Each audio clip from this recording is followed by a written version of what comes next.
I dated a school bad boy to make easy money, but the unexpected happened.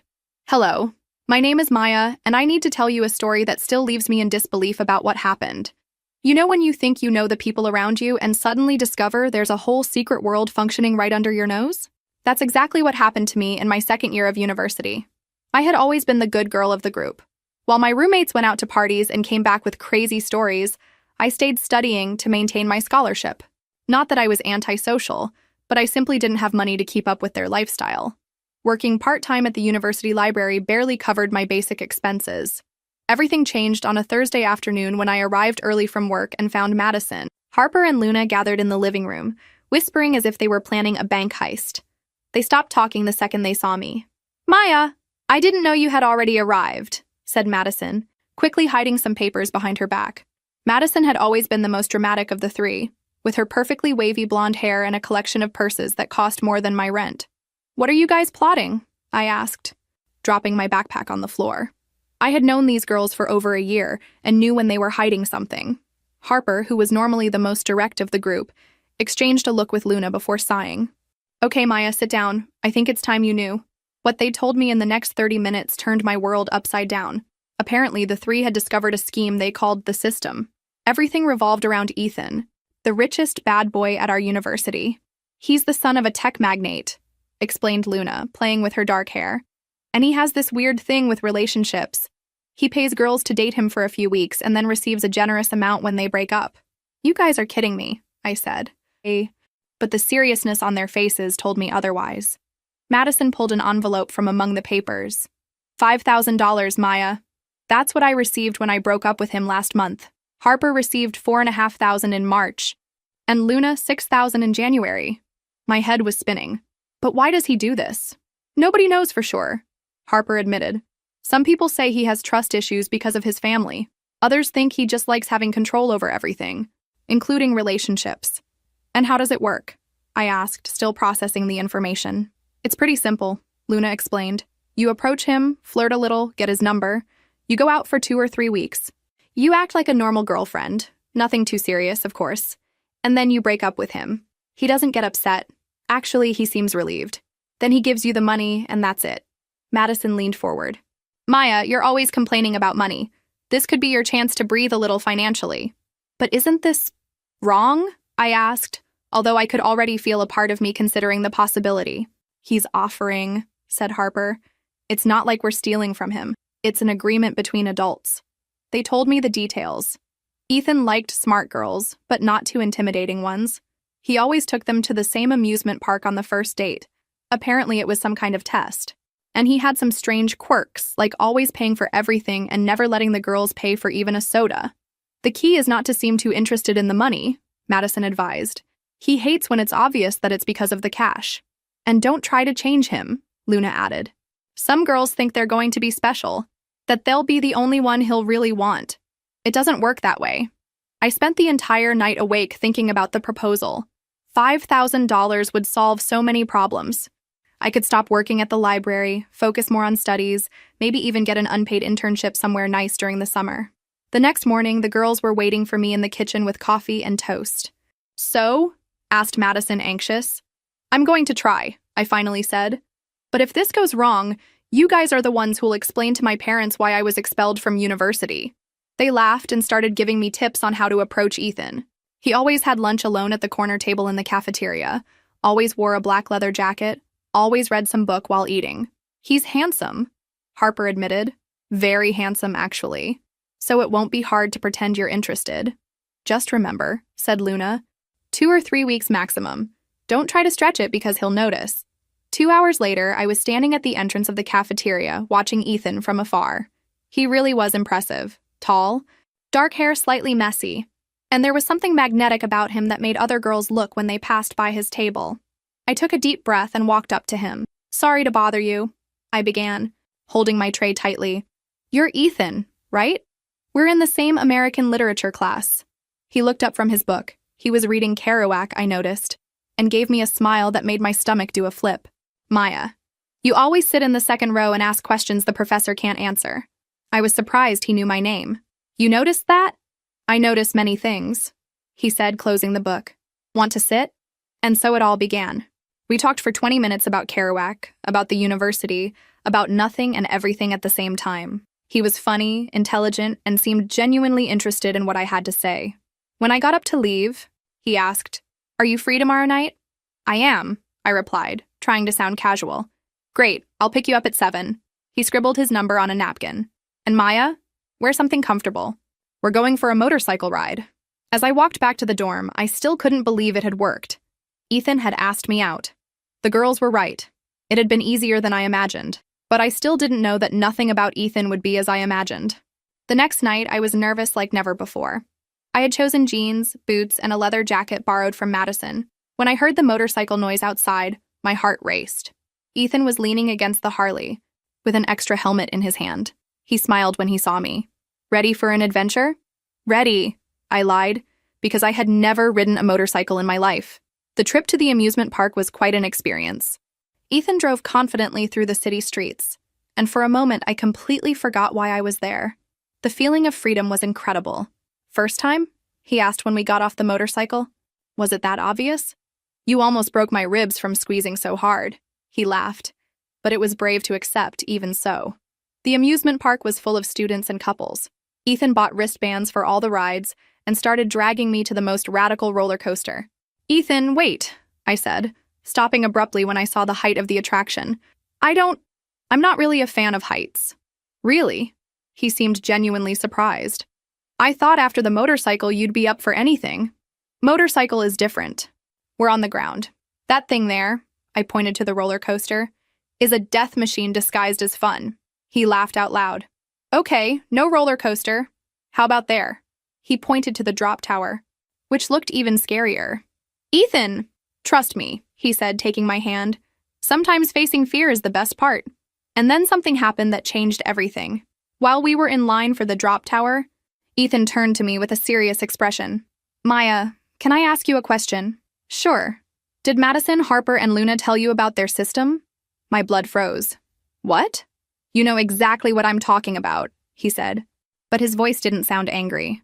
"The question is, are you here because of that?" I could have lied, could have pretended I didn't know what he was talking about, but something in the way he looked at me made me be honest. "Yes," I admitted, lowering my head. "Sorry, You don't need to apologize," he interrupted. "I just wanted to know where we stood." When our turn came on the tower, he helped me sit in the seat and leaned in to whisper in my ear. "This tower has a nickname on campus, did you know that?" "What?" "Breakup Tower. They say all couples who go up together break up before the end of the month." My breathing became heavy, and it wasn't just because of the height. "Why are you telling me this?" "Because," he said while the safety guards checked our belts, "I want you to know that I know exactly what's happening here." The tower shot up, and for a few seconds I screamed not just from fear, but from total confusion. When we came down, I was shaking, and Ethan helped me out of the seat. "Ethan, I can explain." "You don't need to," he said, guiding me to a bench. "But now that cards are on the table, how about we talk about how this is really going to work?" 3 days later, Ethan invited me to brunch at the most expensive cafe in the city. I arrived expecting a normal conversation, maybe him giving me the rules of the game like the girls had described. But Ethan never did anything as expected. "Maya," he said as soon as I sat down, "I need to change the rules." "What rules?" I asked, feigning innocence. "You know exactly which rules." He took a sip of coffee. "Your friend's scheme. 2 weeks of fake dating, $5,000, bye and thanks." I felt my face heat up. "Ethan, Listen, I'm not judging. Actually, I'm impressed. You 4 created a pretty efficient system." He leaned forward. "But I have a different proposal." My heart raced. "Different how?" 4 months of dating, real, then public engagement, and when it's all over, $300,000. For a moment, I thought I had heard wrong. 300,000? 300,000, he confirmed. "But it's not the same game as your friends. It would be real dating, Maya. Going out, meeting friends, meeting my family. You'd have to be available when I needed. Attend events. Be a real girlfriend." My head was spinning. "But why?" "Because," he said, stirring his sugar, "my father is pressuring me to settle down. He thinks a serious relationship would make me more responsible. And you are different from the other girls." "Different how?" "You're real, Maya. You don't pretend to be someone you're not." He paused. "And you really need the money, not just to buy expensive purses." I didn't know whether to be offended or impressed by his honesty.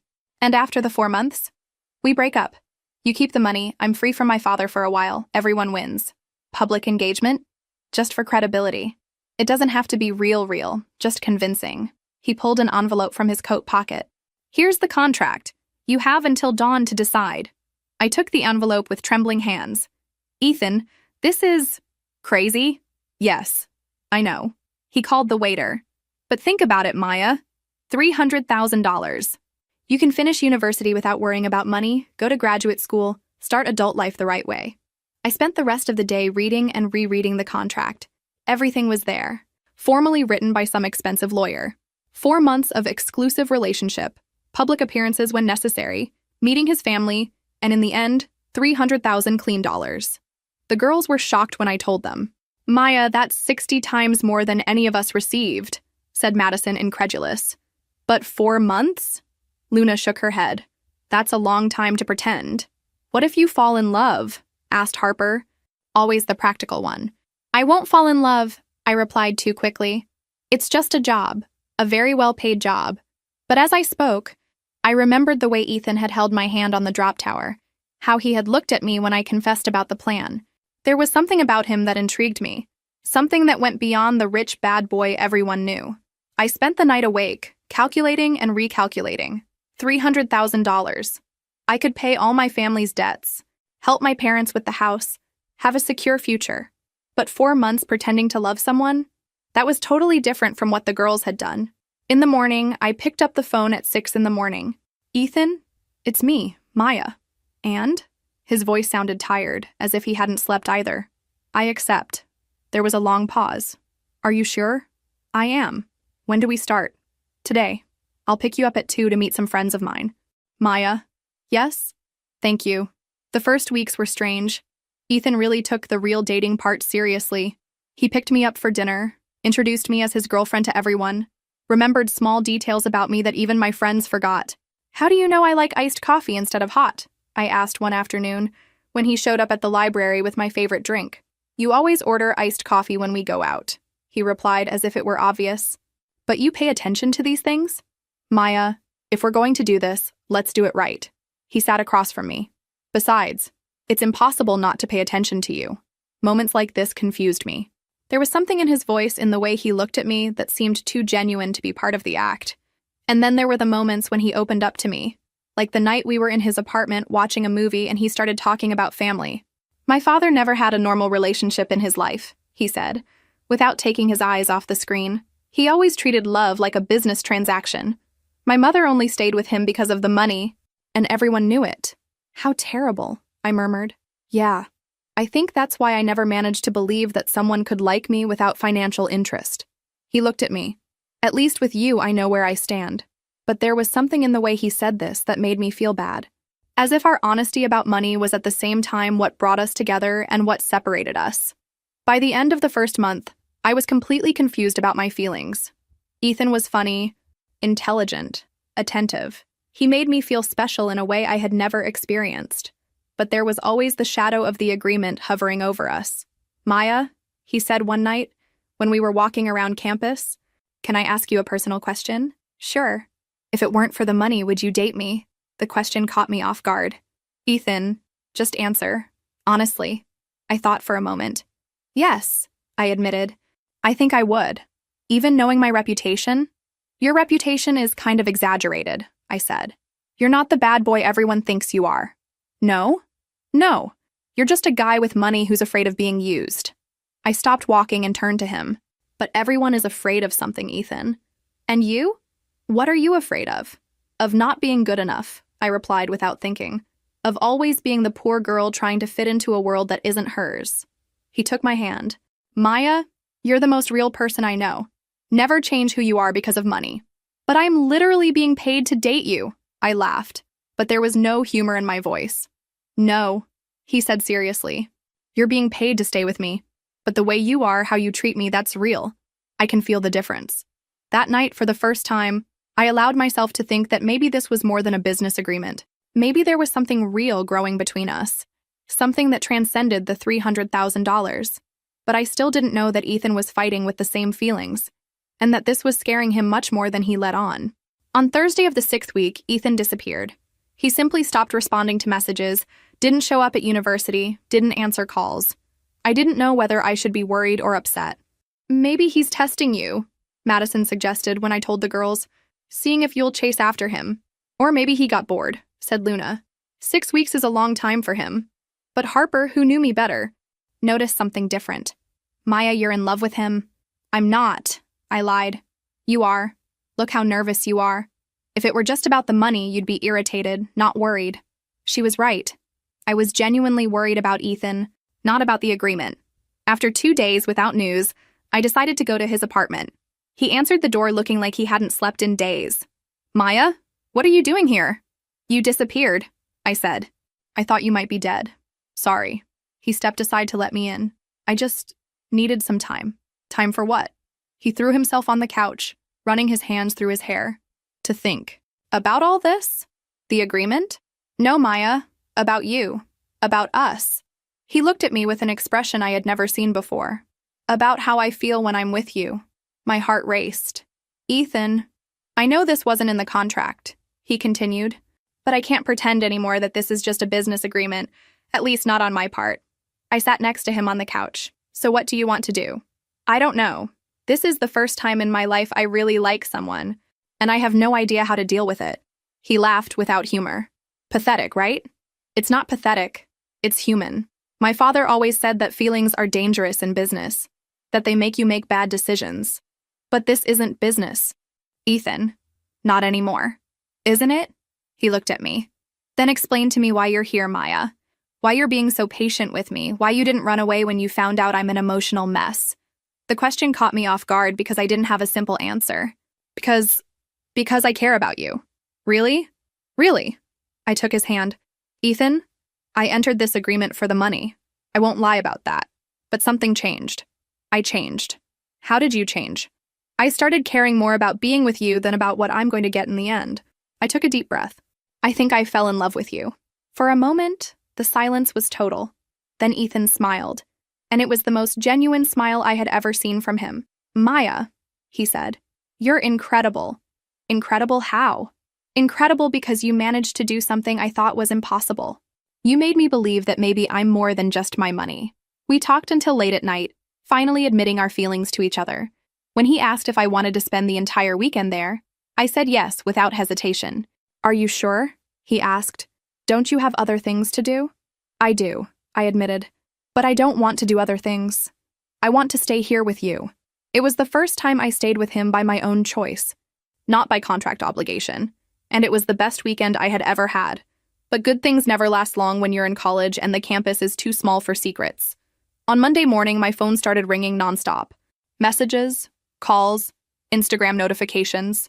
When I opened the app, I felt my stomach turn.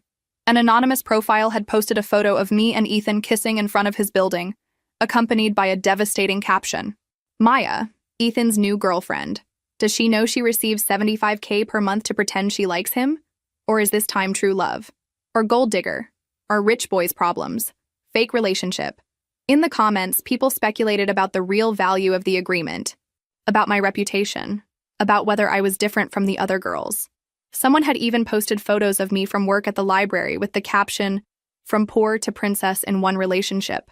I ran to Ethan's apartment, who was already dealing with the situation. He was on the phone with someone, probably a lawyer.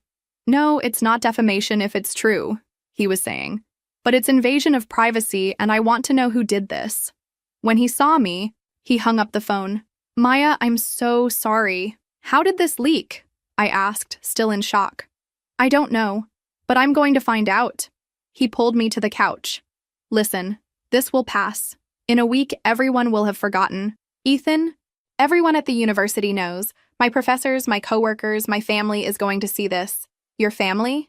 My cousin texted asking if it's true that I'm dating for money. I felt tears in my eyes. How am I going to explain this to my parents? Ethan was silent for a moment. Maya, can I tell you something about myself? Sure. My mother did the same thing to me when I was a child. She used me as bargaining chip with my father. Whenever they fought, she said she would take me away if he didn't give her more money. He stopped, as if the words were difficult. I grew up thinking that love was something you bought, not something you felt. Ethan, when I started making these agreements with girls at university, I thought I was being smart, that I was controlling the situation instead of being controlled by it. He looked at me. But you showed me I was wrong. How? Because you never treated me like a bank. Even knowing about the money, you always treated me like a person. He held my hand. And when you said you fell in love with me, I believed it. Because I saw how you look at me. And it's not how someone looks at a bank account. But now everyone will think I'm like the others. No, Maya. Everyone will think what they want to think. But the people who matter will see the truth. He kissed my forehead. And the truth is that you're the most genuine person I know. We spent the rest of the week dealing with stares, whispers, and malicious comments. Some professors treated me differently. Some friends avoided me. But Ethan was right about one thing. The people who really mattered stayed on my side. Harper, Madison, and Luna supported me completely. Maya, everyone who knows you knows you're not like that, said Harper. You're the most honest person we know. Besides, added Madison, if you manage to make Ethan really fall in love, you're a magician. Do you guys think he's in love? I asked. Maya, said Luna. I dated the guy. He never looked at me the way he looks at you. Not even close. But even with the girls' support, I knew the leak had changed everything. It wasn't just about us two anymore. It was about our reputation, about how people saw us, about how this would affect our future. And I was starting to suspect that someone had leaked the information on purpose. Someone who wanted to separate us. The question was, who? The answer to my question came in the form of an envelope left under my room door. Inside were photos of Ethan with several different girls. Some I recognized from campus, others were completely unknown. On the back of each photo, someone had written dates and amounts. Sarah, March 2023, 4,500. Jessica, August 2023, 5,200. Along with the photos was a note. Do you really think you're special? He did this with dozens of girls. You're just another one. Leave while you still have dignity. My first instinct was to throw everything in the trash. But something bothered me. The photos seemed too intimate, too personal to be from an outsider. Whoever had done this had access to Ethan's private moments. The next day, another envelope appeared. This time with prints of text messages supposedly from Ethan's phone, conversations about payments and next candidate. Some messages specifically mentioned Madison, Harper, and Luna. Maya, said one of the fake messages, found the next one. It'll be easy to convince. She really needs money. I knew they were fake because I knew Ethan's way of writing, and that wasn't him. But whoever was doing this was very good at creating convincing evidence. On the third day, it got personal. My phone started receiving messages from an unknown number. You're ruining everything. He doesn't love you. You know that. How long do you think this will last? Leave quietly before everyone finds out you're a fraud. I told Ethan everything, who was furious. This has crossed the line, he said, examining the fake photos. Someone is deliberately trying to separate us. But who would do this? I have some suspicions, he murmured, but didn't elaborate. The answer came on Thursday when I was studying in the library. A tall, blonde girl with a confident posture approached my table. I recognized her immediately. Natasha, Ethan's ex-girlfriend from the previous year. Maya, she said, sitting in the chair across from mine without being invited. We need to talk. About what? About the system you're destroying. Natasha leaned forward. You know, there was a perfect balance working here. Girls needed money, Ethan needed temporary company, everyone wins. And you came and messed everything up. 2 weeks became 4 months. 5,000 became 300,000. Worse yet, you made him believe this is real. I closed my book and stared at her. Natasha, why do you care so much about what Ethan and I do? Because, she said, lowering her voice, other girls depended on this system. And because Ethan isn't the type of guy who falls in love. He might be pretending very well, but in the end, he'll discard you like he discarded all of us. All of you? You think you were the first to receive a special proposal? Natasha laughed. Maya, honey, he offered me fake marriage too. 8 months, $500,000. I was the one who refused because I knew it would end badly. I felt my stomach turn.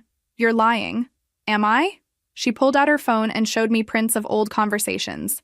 Here's his proposal to me. Here's him saying exactly the same things he probably said to you. The messages were devastating. Ethan offering fake marriage, talking about how Natasha was different from the others, promising it would just be a business agreement. Maya, Natasha continued, I'm not doing this to be mean. I'm trying to protect you. You seem like a nice girl, and you don't deserve to be humiliated when he eventually gets tired. Why should I believe you? Because I've been in your place. And because, unlike you, I didn't make the mistake of falling in love with him. When she left, I sat in the library for hours, looking at the prints of the conversations. Were they real? Had Ethan really made the same proposal to Natasha? That night, I confronted Ethan about Natasha's accusations. She said you offered fake marriage to her too. Ethan sighed deeply. Maya, sit down. I should have told you this before. My heart sank. So it's true? Yes and no. He ran his hand through his hair. I offered a similar deal to Natasha, but she refused. And no, they weren't the same words I used with you. What was the difference? With Natasha, it was purely commercial. I needed a fake girlfriend for some family events. She needed money. Simple as that. He looked at me. With you, Maya, when I made the proposal, I already knew there was something different. How will I know you're not just saying that? Because, he said, pulling a drawer, I can show you both contracts. He put 2 documents on the table. The contract with Natasha was cold, technical, purely commercial. Mine had different clauses, more personal, more flexible. See this part? He pointed to a section of my contract. This here says that either of us can cancel the agreement if we develop real feelings. This wasn't in Natasha's contract. Why did you put that in mine? Because even in the first conversation, I already suspected this could become real. And I wanted to give us an out if that happened. I looked at the contracts, comparing line by line. They really were different. But there was still a question I needed to ask. Ethan, how many girls received proposals like these? 2. Natasha and you. Natasha refused, you accepted. And Maya. He held my hand. There was never anyone like you. I wanted to believe him, wanted to believe we were different, that our relationship had transcended the original agreement. But Natasha's words echoed in my head. Maya, Ethan said, noticing my hesitation. I know this is confusing. I know it seems suspicious. But if you can't trust my words, trust your own experiences. How do I treat you? How do I look at you? Does this seem fake? He was right. The moments we shared, the way he knew me, how he cared about me, none of it seemed like acting. Natasha is trying to separate us, I concluded. Why? Because she never got over the fact that I didn't insist when she refused the proposal, and because she lost control over the situation. Ethan stood up. Maya, we need to do something about this. She's not going to stop. What do you suggest? That we turn the game around. If she wants to play dirty, let's show everyone who she really is. We spent the weekend investigating Natasha. We discovered she had done this before, spread rumors about other girls who got involved with her ex-boyfriends. There was a pattern of vindictive behavior whenever she felt threatened or rejected. Look at this. Ethan showed me old Instagram posts. She did the same thing to Jessica when she found out I had gone out with her. How did you never notice this behavior when you were dating? Because when I was with her, she had no reason to be like that. The problem started when we broke up and she realized I wasn't going to beg her to come back. We decided to act. If Natasha wanted an information war, we were going to give her an information war. But in a way that showed the truth about our relationship, not lies about hers. Maya, Ethan said Monday morning, would you be up for doing an Instagram live, telling our real story? Are you sure? Once we do this, there's no going back. I'm sure. I'm tired of hiding, tired of letting other people control our narrative. He took my hand. Besides, if we're going to stay together for real, people deserve to know the truth. Stay together for real? Maya, he said, smiling, do you really think after all this I'm going to let you escape because of a contract? On Wednesday night, Ethan and I did the live that would change everything. We were in his apartment, nervous, but determined to tell our side of the story. Hi, everyone. Ethan began, looking at the camera. I'm Ethan, and this is Maya, my girlfriend. You've probably seen the posts about us in recent weeks, and we decided it was time to tell the truth. In 15 minutes, we already had over 1,000 people watching. Comments exploded on the screen. Some supporting, others criticizing, many just curious. Is it true you have a contract? Someone asked. We had, Ethan replied. In the beginning, yes. Maya accepted a financial agreement to date me for 4 months. But what happened went far beyond what either of us expected. Why did you do this? Another question appeared. Why pay girls to date you? Ethan took a deep breath. Because I grew up in a family where love was treated like a business transaction. My mother stayed with my father for the money, and he knew it. I learned that relationships worked that way. You pay, you get what you want, everyone knows where they stand. But that changed, I added, finally finding courage to speak. At least for us, it changed. How so? Appeared in the comments. Because Maya showed me there's a difference between being with someone for money and being with someone despite the money, Ethan explained. She never treated me like a bank. She treated me like a person. We told about our first date, about how feelings evolved, about how the agreement had become irrelevant compared to what we felt for each other. And the money? Someone asked. Maya never asked for a penny beyond what was in the original contract, Ethan said. Actually, she tried to refuse several times. And now, he paused dramatically. Now I'm going to do something I should have done a long time ago. He went off camera for a moment and came back with a large envelope. This envelope contains $300,000. It was the final payment of our agreement. He looked directly at the camera. Maya will never receive this money. Instead, I'm going to donate it all to our university's mental health programs. My mouth dropped open. Ethan, you can't. Yes, I can. Because what we have is priceless, Maya. And I want everyone to know that. The comments exploded. Some calling him an idiot for throwing money away, others applauding the romantic gesture. There's one more thing you need to know, I said, looking at the camera. Someone is trying to separate us, spreading lies, creating fake evidence, sending threats. Natasha, Ethan said the name clearly. Ex-girlfriend who didn't accept when our relationship ended. She did the same thing to other girls before. That's a serious accusation, someone wrote. It is. And we have proof, I replied, showing some of the anonymous envelopes to the camera. Manipulated photos, fake messages, text threats. Why would she do this? Another question appeared. Because she can't accept that someone changed, Ethan replied. She wants me to keep being the guy who treats relationships like business because that way she feels better about our past choices. We ended the live with Ethan kissing me in front of 1,500 people, declaring he was officially canceling our contract and asking me to date him for real. Maya, he said, still looking at the camera, do you want to date me without any contract, without any money involved? Just because we love each other? Yes, I replied, crying and laughing at the same time. Yes, I want to. The next few days were a roller coaster. The live video went viral, first on campus, then in the city, then nationally. We appeared on gossip blogs, local TV shows, articles about millennial relationships, and love in the digital age. But most importantly, the strategy worked. Public opinion completely turned around. Instead of being seen as a gold digger scheme, we came to be seen as a couple who overcame the strange circumstances of the beginning of the relationship. Natasha, on the other hand, was exposed. Other girls started coming forward telling similar stories about her. The university opened an investigation into cyberbullying and harassment. Within a week, she was suspended for a semester. I almost feel sorry for her, I told Ethan one night when we were reading some of the articles about us. Sorry? Yes. Imagine living with so much hatred inside you that you can't see other people happy. Maya, he said, pulling me closer. You're incredible. Even after everything she did, you can still have empathy. It's just that I understand where her anger comes from. Until a few months ago, I also thought people like you couldn't be interested in people like me without something suspicious involved. And now? Now I know that love is more complicated than that.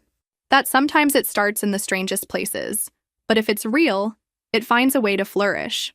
With Natasha out of the way and our story public, we could finally focus on what really mattered. Our relationship. No contracts, no money, no external pressure. But there was still a practical question we needed to resolve.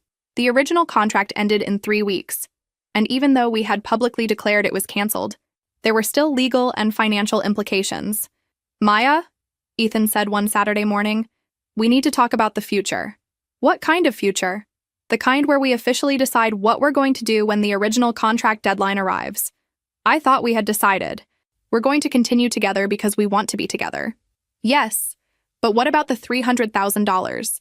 What if you changed your mind about university, about your career plans? I had thought about this. With or without Ethan's money, my life had changed dramatically.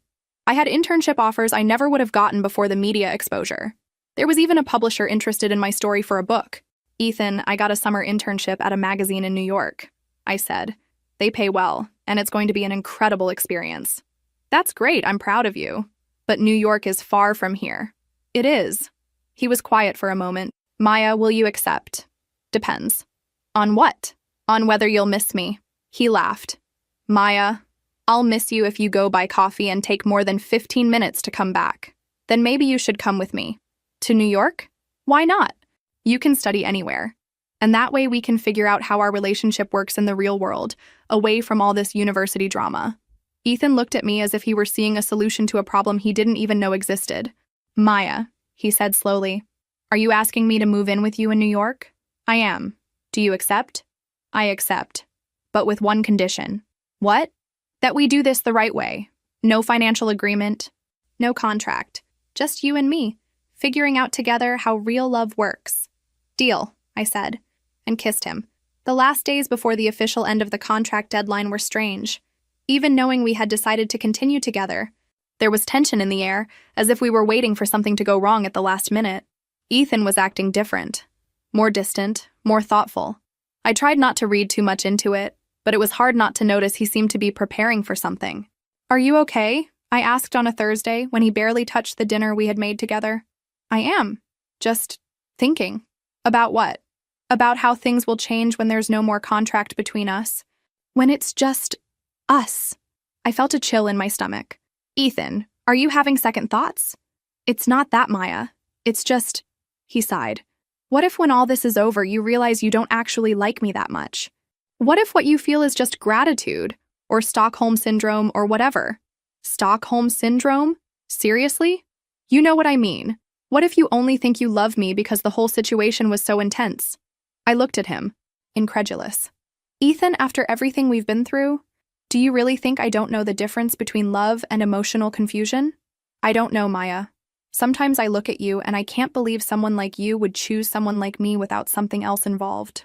Someone like you? Someone like me? What are you talking about? Maya, you're incredible. You're intelligent, funny, genuine, kind. You have a bright future ahead of you, and I'm the guy who pays girls to date him. You were the guy who did that, I corrected. And by the way, you're much more than that. You're gentle, generous, loyal. You made me feel special in a way no one ever has. But what if, Ethan, I interrupted him, stop trying to guess what I feel. If you want to know if I really love you, ask me. Okay. Maya, do you really love me? Yes, I love you. So much that sometimes it scares me. I took his hand. And you? Do you really love me? More than I thought it was possible to love someone. Then what's the problem? The problem is that in 2 days, our contract officially ends. And after that, there won't be any excuse for you to stay with me if you don't want to. I finally understood what was happening. Ethan was scared. Scared that when the agreement ended, I would discover I didn't need him anymore. Ethan, I said softly, do you want me to prove to you that this is real? How? Come with me tomorrow. I have a surprise. The next morning, I took Ethan to the park where we had our first date. I had organized a complete picnic, sandwiches, fruits, that iced coffee he always remembered I liked. Maya, what is this? Our first real date, I said. No contract, no money, no expectations, just you and me choosing to be here. We spent the afternoon talking about everything and nothing, about our plans for New York, about our families, about the books we wanted to read and the places we wanted to visit. Maya, he said when the sun started to set, can I ask you a question? Always. If you could go back in time and never have accepted that first agreement, would you do it? Never, I replied without hesitation, because then I never would have met you, the real you, even knowing all the drama it caused. Ethan, every relationship has drama. At least our drama was interesting. I laughed. Besides, look where we ended up. How many couples can say they overcame a business agreement and 3 sabotage attempts to stay together? When you put it like that, we seem invincible. We are. At least together we are. That night, when we returned to his apartment, Ethan disappeared for a few minutes and came back with the envelope of $300,000. Maya, he said, offering the envelope to me, this money is yours. You fulfilled all the terms of the contract. Ethan, no, let me finish. This money is legally yours. You can take it and leave, or you can take it and stay. Or you can refuse it and stay. The choice is entirely yours. No pressure, no expectations. I looked at the envelope for a long moment. $300,000. Enough money to completely change my life, to pay all my family's debts, to have financial security for years. I took the envelope, opened it, and looked at the check. Then I looked at Ethan, who was obviously nervous, waiting for my decision. I tore the check in half. Maya, what did you do? I did the only thing that made sense. I threw the pieces in the trash. Ethan, if we're going to stay together, it has to be because we want to be together. Not because I owe you something. Not because you owe me something. It has to be a free choice. But it was so much money. It was. And you know what's more valuable than $300,000? I kissed him, knowing I chose you for you, not for anything else. On the last official day of the contract, a Monday in May, Ethan showed up in my room with flowers and a nervous expression I hadn't seen in weeks. Maya, he said, kneeling beside my bed, I know technically our agreement ended at midnight, but I wanted to mark the moment somehow. Ethan, what are you doing? Maya, he said, pulling a small box from his pocket. Will you marry me? For real this time? I looked at him, at the little box, at his nervous smile. Ethan, this is crazy. I know, but I also know I don't want to spend a single day of my life without you. And I know that when two people love each other, it doesn't matter how it started. What matters is where it leads. What if people say it's too early, that it's too crazy? Maya, people have already said everything they could say about us. And we survived. I think we can survive a few more opinions. I looked at the ring. Simple, elegant, perfect. It wasn't about the ring. It was about what it represented. A choice. A promise. A future that had nothing to do with contracts or money. Just with love. Yes, I said. Yes, I want to marry you. Months later in New York, both of us living in a small but cozy apartment in Brooklyn, I finally had perspective on everything that had happened. The internship at the magazine had become a full-time job. Ethan had transferred to Columbia and was loving studying away from family pressure. Our relationship had found a natural rhythm, away from curious stares and campus comments. Madison, Harper, and Luna visited us regularly. Madison had started dating a guy from the law class. With no money involved, she made sure to emphasize. Harper was focused on finishing graduation with honors, and Luna had gotten an incredible internship at a tech company. Natasha never tried to contact us again. We heard through the grapevine that she had transferred to a university in another state after the suspension. Do you regret anything? Ethan asked me one night when we were on our small balcony looking at the Manhattan skyline. What would I regret? Accepting that first agreement, all the confusion it caused. I thought about the question seriously. It had been quite a journey. It had started with a questionable decision motivated by money and had turned into the most real relationship of my life. No, I finally replied. Because it brought me to you. And because it taught me that true love can start in the most unlikely places. What if someone offered you a time machine? To start everything over, but in a normal way. Normal is overrated. I laughed. Besides, our story is much more interesting this way. It really is, he agreed, pulling me closer. Maya? Thank you for giving a chance to the guy who paid girls to date him. Thank you for becoming the guy I chose to love. A few months later, Ethan really proposed to me again, this time during my graduation, in front of our families and friends. It wasn't a fake proposal for a business agreement. It was a man in love asking the woman he loved to spend the rest of her life with him. And I said yes, not because he was rich, not because he offered me financial security, not because we had a contract. I said yes because somewhere in the middle of all that confusion, we had found something real. Today, 3 years later, we still laugh about the absurd way we met. We still joke about who was smarter, him for creating the agreement, or me for having turned it into something real. But in the end, we know we were both very lucky. Lucky because sometimes love finds a way to flourish even in the strangest circumstances. Lucky because we learned that what matters is not how a story begins, but how you choose to write it. And our story? Well, our story proved that sometimes the best things in life start with the most questionable decisions. But in the end, it's always about choice. And every day, I choose Ethan, and he chooses me. No contracts, no money, just love. And we discovered that's more than enough.